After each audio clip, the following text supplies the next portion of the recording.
이번 시간은 육신에 대해서 해보도록 하겠습니다. 지난 시간에도 십신, 육친 등으로 계속해서 똑같은 말을 하고 있었는데요. 이번 시간에 하는 것도 똑같은 얘기입니다. 육신이라고는 하는데요. 십신의 다른 말이고요. 이번 시간에는 좀 더 깊게 육신에 대해서 설명해 보도록 하겠습니다. 첫 번째로 비견이라는 걸 설명을 할 건데요. 비견은 기본적인 의미로는 단체, 조직, 자신감, 주체성, 그리고 추진력, 그리고 자립성, 인기, 그리고 협력성, 정당하게 나가는 재물, 경쟁력, 소비, 지출, 도난, 고집, 의심, 어울림 등을 얘기할 수 있겠고요. 자, 비견이라고 하는 것은 어깨를 견주다라는 의미라고 설명을 드렸죠. 따라서 사주에 비견이 있으면 어깨를 견줄 대상이 있다는 의미가 됩니다. 따라서 단체를 조직하게 되고요. 왜? 어깨를 견줬다라는 것은 같이 일을 한다라는 얘기잖아요. 그래서 비견이 많다라는 것은 단체를 조직하는 일이 많습니다 하는 의미이고요. 자신의 사주에 이미 어깨를 견주고 기댈 후원자가 있기 때문에 매사에 자신감이 생긴다라는 의미인 것입니다. 같이 어깨동무할 사람이 있다라는 거, 사람들 마찬가지죠. 친구가 옆에 있을 때 좀 더 큰 소리 낼 수 있잖아요. 싸움을 한다든지 그랬을 때도, 또는 위기가 닥쳤을 때도 옆에 누군가 있다는 것만 가지고도 당당해질 수 있는 거잖아요. 그런 것처럼 비견이 사주에 있다라는 것은 매사에 자신감이 있다, 당당하다 정도로 생각을 해볼 수도 있습니다. 일간 혼자서 일을 추진하는 것보다는 비견이라는 존재가 있음으로 인해서 함께 일하는 사람이 있다는 것과 같으니 일에 대한 추진력이 생기고 자신에 대한 주체성이 강해지게 되는 것입니다. 그러니 자연스럽게 인기도 생기고 누군가와 협력하는 것에 대해서도 익숙하게 생각할 수 있습니다. 하지만 비견이 너무 많으면 재물을 나눠 써야 하는 것이기 때문에 그만큼 나가는 돈도 많습니다. 그 사주에 비겁이 많다 또는 비견이 많다라는 것은 내 팔자에서 재성이라고 하는 돈 또는 내가 소유하고 또는 내가 극할 수 있는 그러한 존재를 나눠 가져야 된다는 의미입니다. 그래서 겁재와 다르게 비견은 나누어 갔다라는 의미로 주로 해석이 되는 건데요. 그래서 이제 어깨를 견주고 함께 일해온 동료이기 때문에 억울하게 뺏기는 게 아니라 정당하게 나누는, 그리고 정당하게 나가는 재물이라고 해석을 해볼 수 있습니다. 그래서 비견이 운에서 왔다 또는 사주에서 비견이 있다 그러면 나눠 쓸 것이 있다라고 얘기를 해볼 수 있거든요. 그래서 비견이 적당히 있으면, 적당이라는 것은 한계 정도를 얘기를 해요. 일간을 제어하고 적당히 있으면 좋은 의미가 그러니까 한계 정도 있으면 좋은 의미가 생겨났다면 비견이 많아서 생기는 폐해가 있기도 하는데요. 그러니까 적당히 있을 때는 좋다라고 한다면 많이 있을 때는 피해가 많이 생긴다는 얘기입니다. 그래서 비견이 이 든든한 후원자이고 나를 지탱해주는 사람이라고 할지라도 너무 많은 건 좋지 않다라는 건데요. 비견뿐만이 아니라 사주에서 육친이라고 하는 것들이 너무 많다라는 것은 그게 병이 되기가 쉽다라는 얘기입니다. 그래서 가능하면 적당히 있는 게 좋고요. 그 적당히 있는 것도 위치가 되게 중요한데요. 지금은 그냥 단순히 이 비견이라고 하는 육친이 어떤 작용을 하는지 정도만 생각을 해보시면 될 겁니다. 자, 이제 비견이라는 것이 나를 후원하는 존재가 많다라는 것, 비견이 많다라는 것은 그래서 겁 없이 행동하게 될 수 있습니다. 그리고 이것은 사회적으로 그러한 상황이 만들어지지 않았다 하더라도 자기 사주에서 비견이 일간을 제외하고 두세 개 이상이 있음으로 인해서 발생되는 것인데, 사주에서 나와 비슷한 존재가 있기 때문에 그만큼 자신감이 생겨서 고집스럽게 일을 추진할 수 있으며, 나의 재물을 나눠 쓰는 사람이 많기 때문에 혹시나 내 돈을 누군가 가져가지 않을까라는 의심을 한다거나 나의 명예를 누군가에게 뺏기지 않을까라는 의심을 하게 될 수 있습니다. 그리고 여러 사람들과 어울리다 보면 자신이 좀 더 멋있게 보이기를 원하게 되기 때문에 쓸데없는 지출이 생겨나기도 합니다. 그래서 비견이 2개 이상 있다 그럴 때는 돈을 쓸 일이 많다거나 내 것을 뺏길까 두려워한다거나 이런 성향이 나타날 수가 있습니다. 따라서 비견은 한두 개 정도, 1개 정도 있으면 좋지 않을까라고 생각이 되고요. 겁재라고 하는 것은 이 겁탈할 겁자, 뺏길 겁자를 쓰는 건데요. 재물을 겁탈하다, 재물을 뺏어간다. 여자를 뺏긴다. 남자한테는 이런 의미가 있습니다. 그래서 탈제, 분리, 부도, 과소비, 이탈, 독립심, 강제성, 공익을 위한 행동, 경쟁자, 자신감, 단체나 조직을 결성하는 것, 의심, 배타적인 또는 강제성이 있는, 투쟁과 경쟁, 고집, 어울림 등을 나타내고요. 비견과 비슷한 성향을 가지고 있지만 겁재는 비견보다 더 강한 측면을 가지고 있습니다. 왜냐하면 오행 같아도 음양이 다르기 때문에 좀 더 강한 이런, 그러니까 내 것을 뺏어가는 것들이 좀 더 강한, 자존심이 좀 더 강한 이런 의미로 해석을 해볼 수가 있는 건데요. 겁재가 재물을 뺏는다는 의미가 있는데 정당한 노력의 대가를 나눠 갖는 것이라고 한다면, 그러니까 비견이 정당한 노력에 대한 대가를 나눠 갖는 것이라고 한다면 겁재라고 하는 것은 뺏긴다, 뺏는다 라는 의미입니다. 그래서 비견이 이 겁재보다 좋기는 하겠죠. 근데 경쟁을 한다라고 하는 의미에서는 겁재가 더 강하게 경쟁심 또는 경쟁력 이런 게 있는 걸로 볼 수가 있습니다. 좋은 역할을 할 때는 다른 사람의 재물을 뺏어오기도 하지만 이게 이제 경쟁심 차원에서 좋은 것을 얘기를 하는 거고요. 대부분은 자신의 재물을 억울하게 뺏기는 역할을 하게 됩니다. 특히 사주에서 겁재가 두세 개 이상 있다면 억울하게 나가는 재물도 많고 경쟁자도 많아서 독하게 살지 않으면 안 되는 상황이 생겨날 수 있음을 얘기를 하는 거고요. 그래서 겁재는 독립정신을 의미하고 강제성이나 경쟁에서 이기려고 하는 승부욕을 의미하기도 합니다. 이러한 겁재가 사주에 있을 때 가장 안 좋게 작용하는 것은 겁재 옆에 정제가 있을 경우입니다. 이 경우는 반드시 정관으로 구제를 해줘야 되는데요. 정관이 없다면 그 사주의 주인은 억울하게 재물 나가는 일들이 많고 자신의 것을 뺏기는 일이 많기 때문에 좀 세상 살기가 좀 팍팍하다라고 생각을 해볼 수가 있습니다. 사주를 풀다 보면 꼭 겁재만 많다거나 비견만 많다거나 하는 경우가 없고요. 비견과 겁재가 섞어서 많은 경우가 있습니다. 그래서 이렇기 때문에 이제 비견 겁재를 합쳐서 비겁이라고 하는 건데요. 그래서 통합해서 정리를 하면 이제 이렇게 나올 수 있습니다. 비견과 겁재가 많을 때, 비견과 겁재가 사주에 많기 때문에 언제 내 것을 뺏길지 모른다는 불안감이 잠재되어 있고요. 따라서 기존의 틀을 깨기보다는 지키려고 하는 습성이 강하게 나타날 수 있으며 다른 사람이 가진 것에 대한 욕심이 나타날 수 있습니다.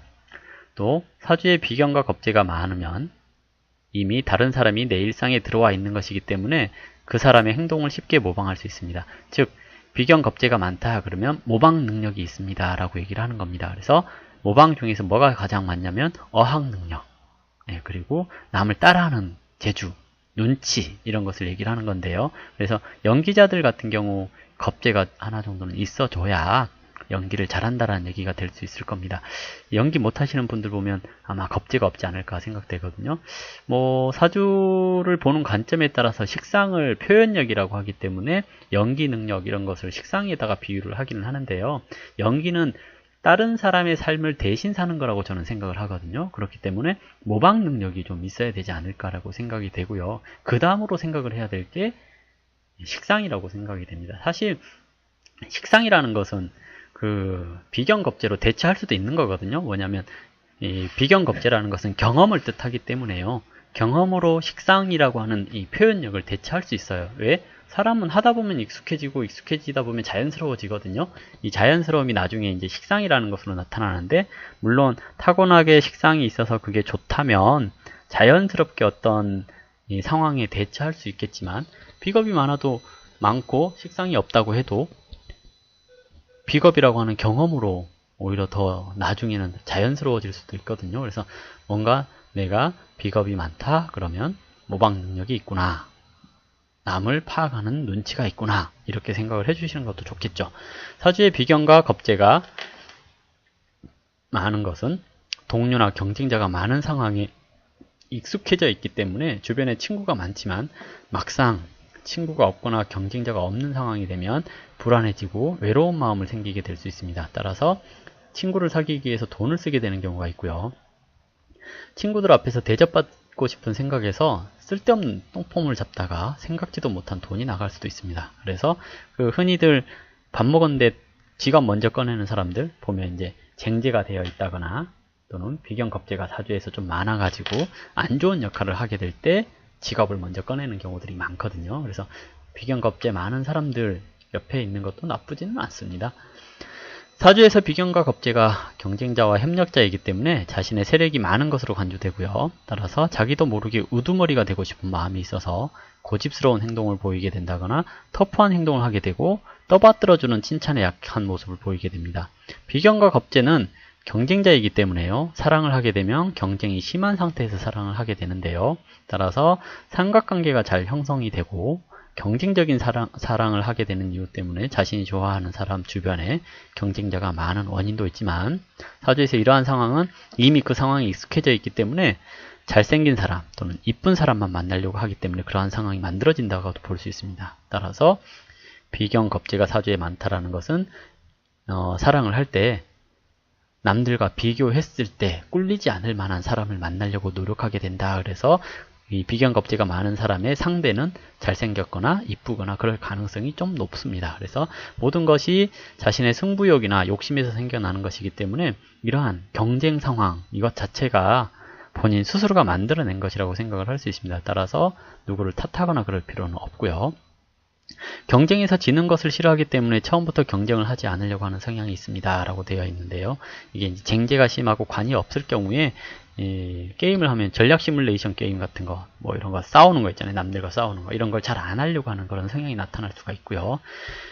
그리고 이제 보통 비겁다자한 여자들이 남편이 바람 폈어요. 이런 경우 대부분이 이제 남편이 그러한 여자들 많은 환경에 노출되어 있는 경우들도 많고요.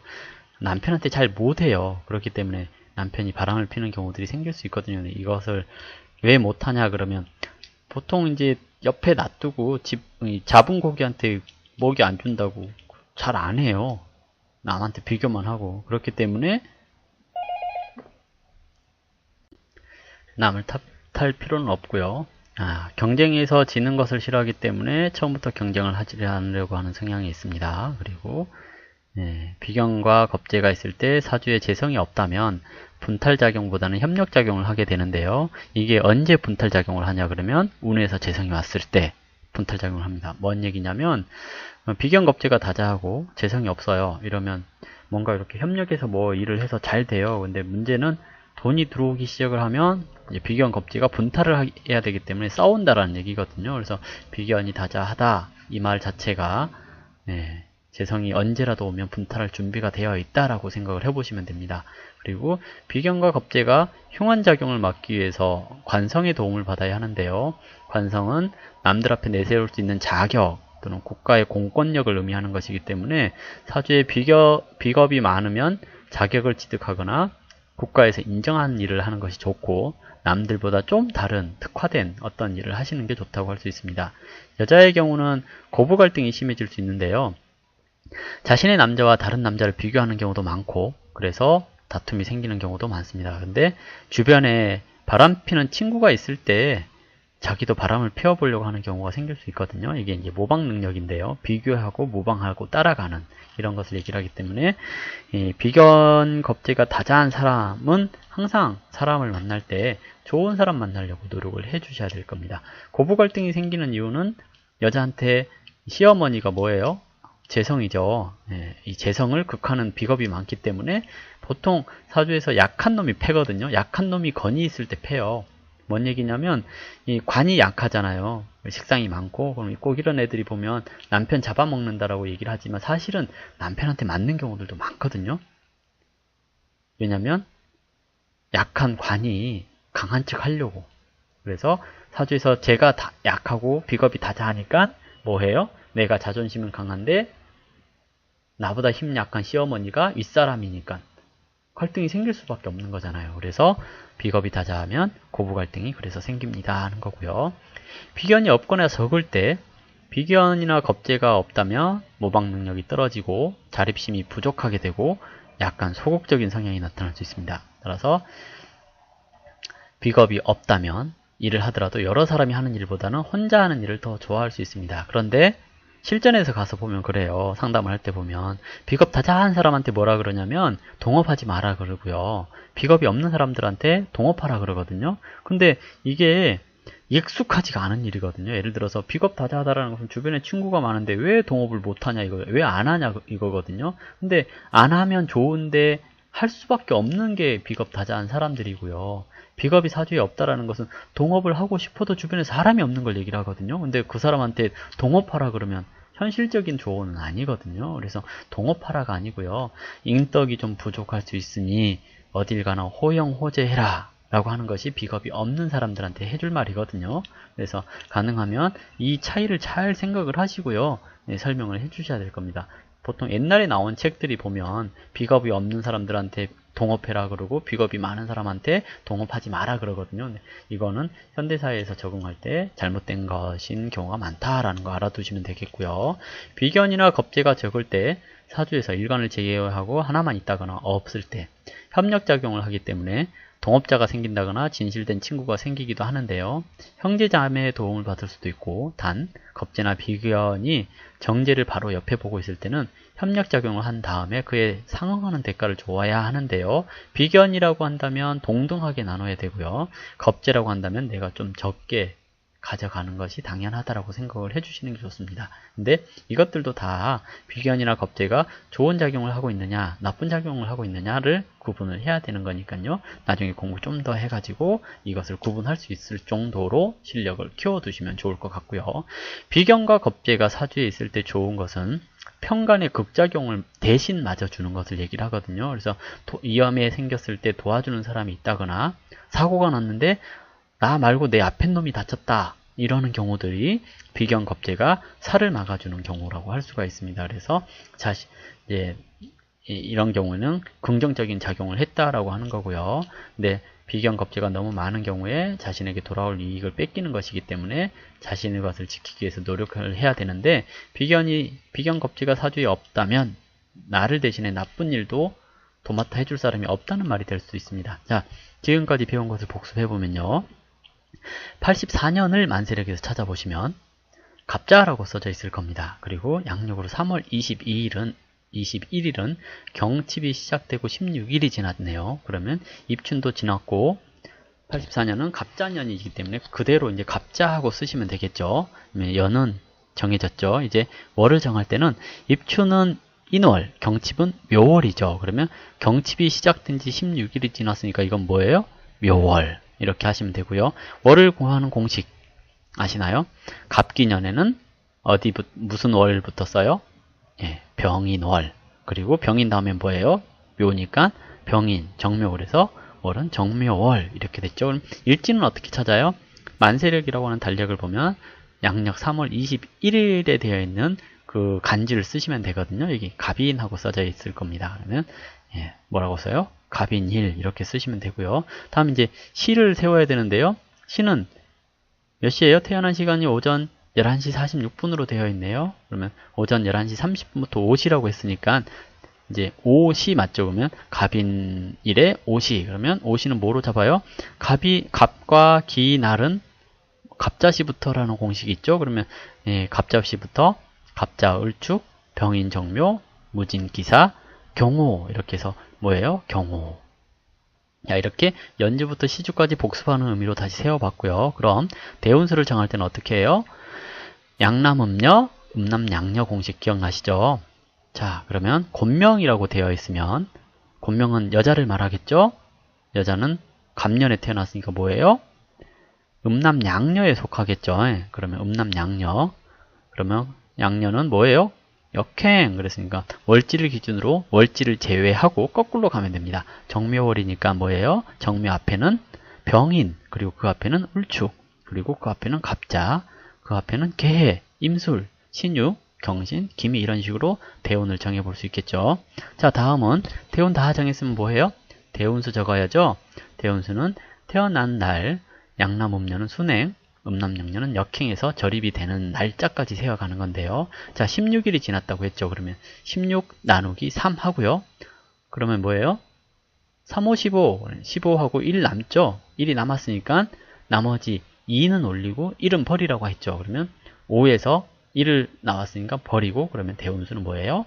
5가 되죠. 그래서 5, 15, 25, 35, 45, 55, 65, 75 이런 식으로 쭉 대운수를 적고 이제 사주 팔자를 다 적었습니다.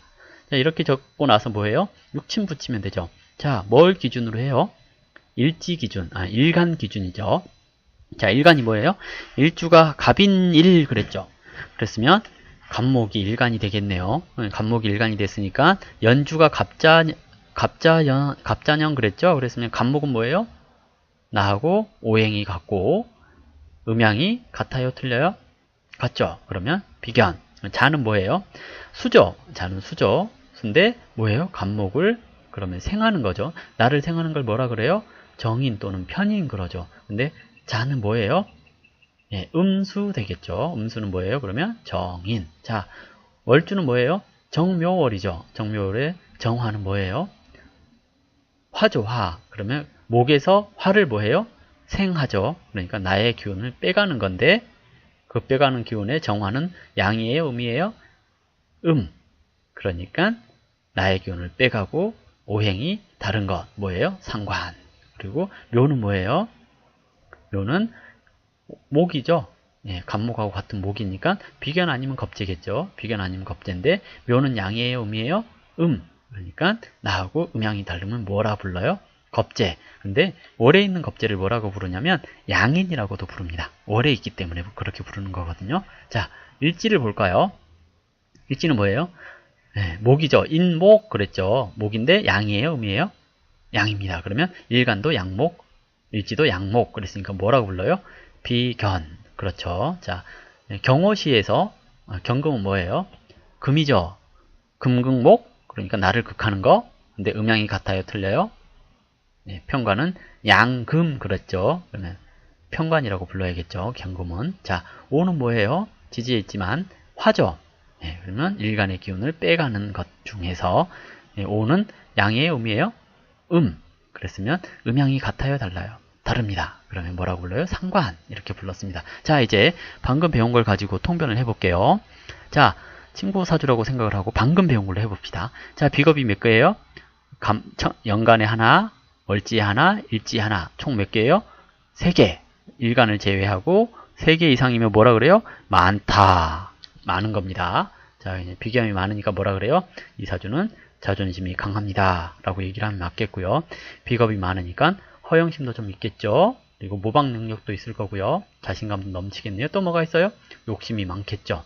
그리고 독립 성향도 있겠네요. 라고 얘기를 하면 다 맞다고 할 겁니다. 그리고 또 뭐가 있어요? 비겁이 다자하니까 뭐예요?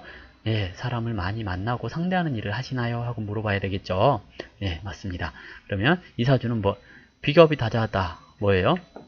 가정 집안 형편이 좋지 않아요? 왜? 내 돈을 나눠 가져야 될 사람이 많으니까 집에 돈이 있어요? 없어요? 네, 없겠죠. 네, 그리고 좋은 대학을 좋지 못해서 대학을 못 가고 일을 하고 있는데요. 어떤 일을 하냐? 사람을 많이 만나고 상대하는 일을 합니다. 왜? 비견 겁재가 많으니까 만나야 될 사람이 많아서 자존심도 강해서 남의 비율을 맞추기는 어렵고요. 비겁이 많은 죄로 사람을 많이 만나고 상대하는 일을 하는데 서비스업 비슷한 것을 하고 있습니다. 자존심이 강해서 그 일에 불만을 가지고 있고요. 네, 비겁이 많으니까 돈 나갈 일이 많죠. 네, 집안 형편상 일을 한다고 얘기를 하고요. 네, 돈이 모이기보다는 집안일로 다 써버린다. 그래서 뭐해요? 자신의 체면 유지를 위해서 돈을 씁니다. 왜? 집에 돈 안 줘도 돼요. 근데 집에 돈 줄기 위해서 돈을 번다고 하는 거거든요. 실속이 없는 거죠. 사실은 뭐 집에 돈 챙겨주고 이런 거 참 좋은 생각이에요. 근데 자기 자신이 먼저 살아야 되잖아요. 근데 그런 생각보다는 내가 그래도 뭔가 한다. 나 잘났다. 이런 걸 보여주기 위해서 집에서 돈 버는 돈을 집에서 다 주는 거죠. 내가 번 돈을. 그래서 비겁이 많을 때는 이런 식으로 통변을 하면 됩니다. 그리고 물론 나중에 배우는 거지만요. 격국이나 신강, 신약, 뭐 용신 이런 것들 가지고 상관관계를 따져보면 좀 더 많은 얘기를 할 수 있을 겁니다. 근데 이렇게 이제 하나 배울 때마다 주변 사주들을 다 분석을 해보고요. 맞냐 적냐 이런 것만 가지고도 통변을 할 수 있어야 됩니다. 왜냐하면 사주 공부해놓고 통변을 못한다. 이거 공부 더 많이 해갖고 해야지 하면 못합니다. 시간만 지나고요. 통변은 갈수록 안 됩니다. 왜냐하면 아는 게 많기 때문에 뭔 얘기를 해야 될지 모른다 그러거든요. 그래서 하나씩 얘기해 보는 것도 괜찮은 겁니다. 자, 그리고 사주를 하나 더 보면요. 자, 83년 양력으로 9월 29일이고요. 유시 출생이고 곤명입니다. 자, 이제 만세력 찾을 줄 아시겠죠? 만세력 한번 찾아보세요. 자, 찾았으면 이제 설명을 해볼게요. 개해년이고요. 신유월이고요. 경신일이고요. 을류일입니다. 자, 딱 보면 뭐예요? 금이 많죠. 이 정도 이제 아시겠죠? 자, 설명해 드릴게요. 그러면 개해는 상관식신 이렇게 적으시면 되고요. 신유는 겁재 적으시면 되고, 경신에서 신은 비견이라고 적으시면 되고요. 을유시에서 을은 정제, 유는 겁재라고 적으시면 됩니다. 자, 금일간이기 때문에요. 수는 식상이 되고요. 목은 재성이 됩니다. 자, 사주 보면 뭐가 많아요? 비견 겁재가 많아요. 몇 개예요? 일간을 제외하고 4개. 그러면 사주가 8글자인데 일간까지 포함하면 5글자가 금기죠. 그러면 사주에서 비견 겁재가 많아요? 적어요? 예, 많습니다.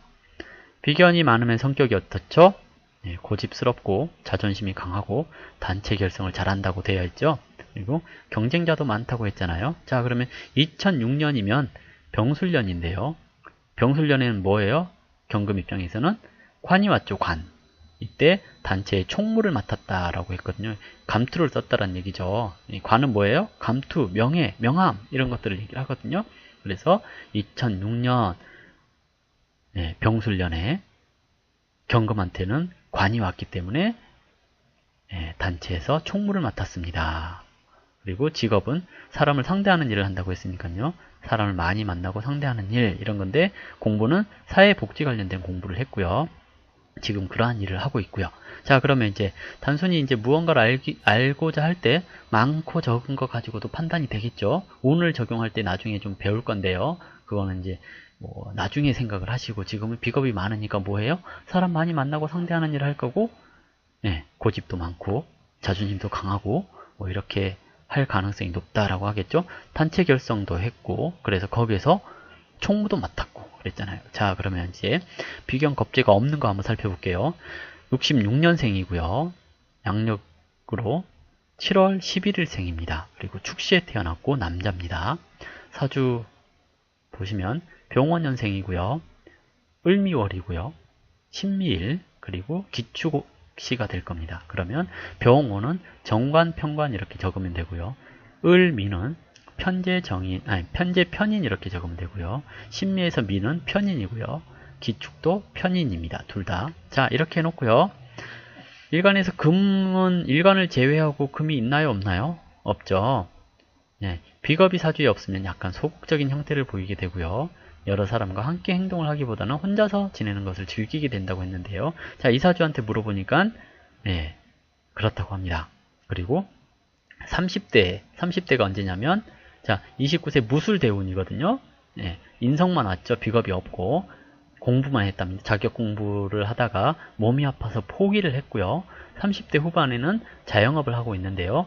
비겁이 사주에 없다는 것은 자기 뜻을 강하게 펴지 못하기 때문에 주변의 권유에 따라서 뜻을 접게 되었습니다. 그러니까 자영업을 하다가 망했다라는 얘기겠죠. 이 사주금은 언제 좋아져요?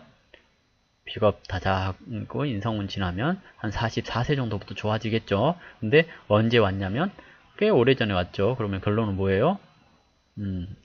안 좋을 때 온 거죠. 그러니까 힘들 때 온 겁니다. 그러니까 비겁이 다자한데, 비겁도 없는데 인성이 다자하니까 힘든 시절에 사주를 보러 오게 된 거라고 보여집니다.